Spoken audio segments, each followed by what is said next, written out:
But he didn't give me any detail. He just told me that he had contacts with Peres, which were a beginning of talk about what could be done. The British lawyer, Lord Mishkan, had provided the meeting place and given his staff the day off. King Hussein said, "We'll wash up the dishes." I immediately agreed. But Mrs. Mishkan said no. She wouldn't dream of letting a king do her dishes. They now settled down to work out how to begin the process of negotiations. Israel still didn't want to negotiate with the PLO, which it saw as a terrorist organization dedicated to its destruction. We discussed the impasse. The problem was how to get the Palestinians to the negotiating table against Israeli opposition, against American opposition. Hussein said, if you were clever, you would recognize the PLO. That would show everyone the truth. The PLO is just unwilling to negotiate. Israel was willing to negotiate only with those Palestinians recognizing the right of Israel to exist. Peace talks with Palestinians who accepted Israel's right to exist would exclude the PLO. I had a bit of time to think about it, and at the same time to see if I had any last thoughts before such a monumental decision was taken. And then I decided, all right, fine, we'll go. The idea they came up with was a peace conference that excluded the PLO. Back in Israel, Shimon Peres faced a difficult meeting with his prime minister, Yitzhak Shamir. Peres's moderate Labor Party was part of a coalition that straddled the divide of Israeli politics. Shamir, a hardliner, opposed the conference. He wanted to negotiate separately with each Arab country and didn't want to deal with the Palestinians at all. He said he'd agreed with King Hussein to hold an international conference. An international conference? For me, that would be as bad as a pig in the temple. Shamir mistrusted Peres. He feared Israel would be outnumbered by the Arab states at the conference. Peres assured him the conference would quickly adjourn into individual talks with each Arab state, and the PLO would not be invited. I said, leave the text. I'll read it later. I said, no, I can't leave the agreement. Your staff might leak it and spoil my plan. It has to look like it comes from the Americans. Peres and King Hussein agreed that only America had the clout to get everyone to attend. So Peres then contacted the American Secretary of State.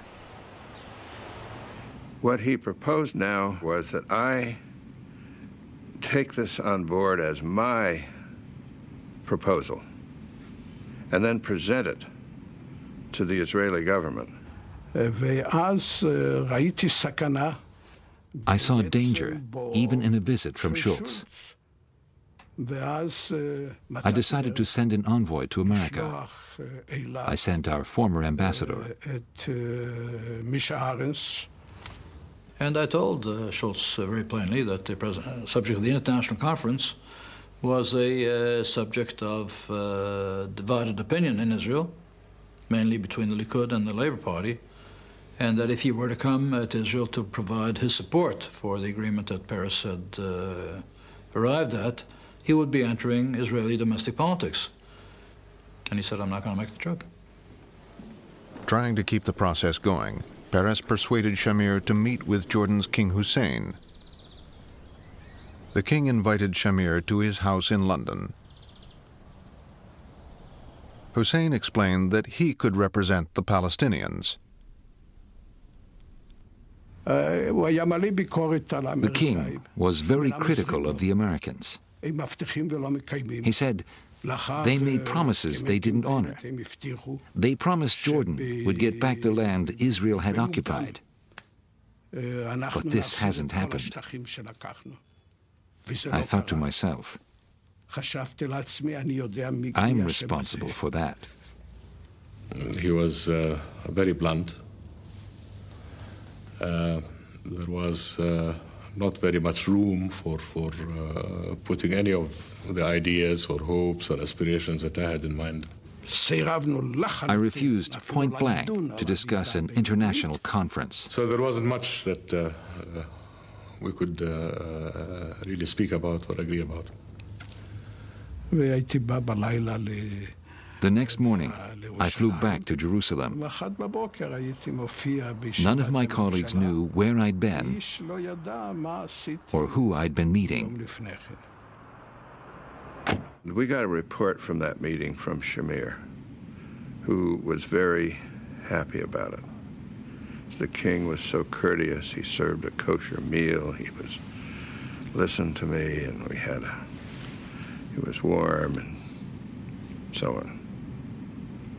We got a report from King Hussein, who said, well, we had the meeting and it was terribly discouraging because it's obvious to me that the Prime Minister is not willing to give any ground at all. Shamir rejected Hussein as a representative of the Palestinians and repeated his unwillingness to negotiate with the PLO.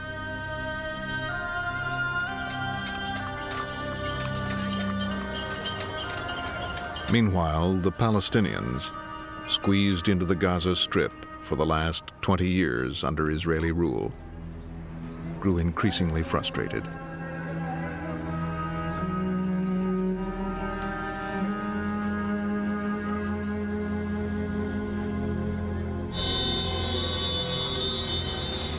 On December 8, 1987, an Israeli truck accidentally hit a car carrying 4 Palestinian laborers.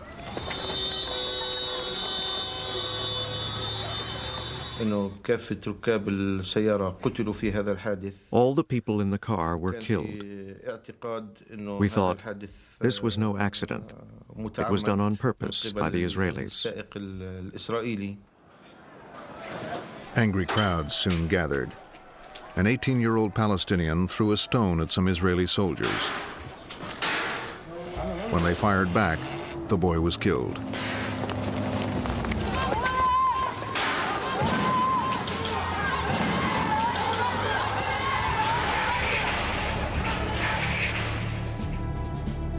The Israeli security forces then stepped up their presence in the occupied territories.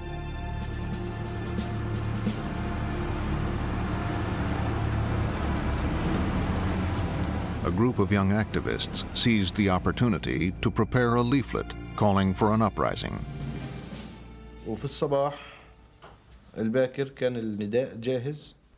Early in the morning, our leaflet was ready. We had cars standing by. We asked children and pregnant women to help. They could slip past the Israelis at the checkpoint. Palestinian workers were urged to go on strike. Shopkeepers were told to shut their businesses.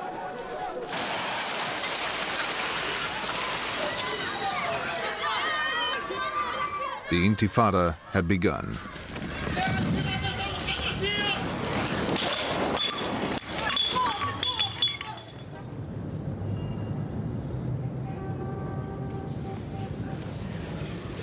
Yasser Arafat and the PLO leadership, still in exile in Tunis, learned about the Intifada from a newscast. It is the resistance and the revolution of all our children, or our women, or our people, or our men. This is the accumulation of the revolution. In fact, we didn't know who issued the leaflets. We were worried. We wanted to know who was behind all this. From the other end of the Mediterranean, the PLO could provide little day-to-day guidance to the Intifada organizers. The demonstrations, which began in Gaza, now spread to East Jerusalem and the West Bank.